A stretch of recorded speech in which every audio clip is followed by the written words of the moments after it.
Bonjour et bienvenue chez Amel Notaire. Cette semaine, je vous parle de preuves d'état civil et de preuves d'identité.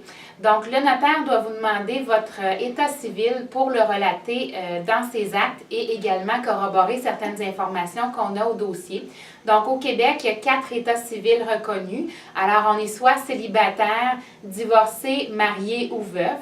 Donc, évidemment, quand on parle de conjoint de fait, c'est un terme dans la population, mais en vérité, on parle de gens célibataires.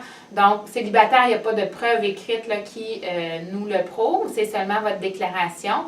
Pour ce qui est des gens mariés ou divorcés, ça nous prend au dossier votre certificat de mariage ou contrat de mariage si vous en avez signé un chez le notaire avant de vous unir, et également votre certificat de divorce.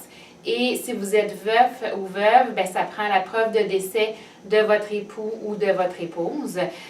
Donc, c'est un peu ce qu'on peut vous demander lorsqu'on fait un acte notarié.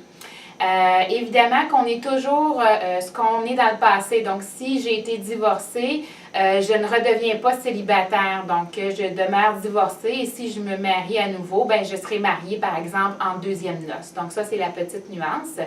Quant à l'aspect de l'identité, comme officier public, évidemment, lorsqu'on fait un acte notarié, on se doit de vérifier votre identité. De quelle façon? Ben, c'est en vous demandant des pièces, donc notamment les plus populaires, le permis de conduire et la carte d'assurance maladie qui doivent être en vigueur, évidemment.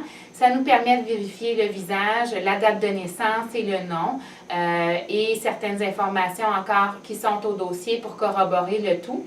Si jamais vous n'avez pas ces pièces-là, ce qui peut être acceptable aussi, on parle du passeport ou bien du certificat de naissance, mais évidemment, ça prend toujours quand même une preuve avec photo ou bien certaines cartes de militaires également peuvent suffire. Alors, c'était la petite explication du jour. Bonne journée!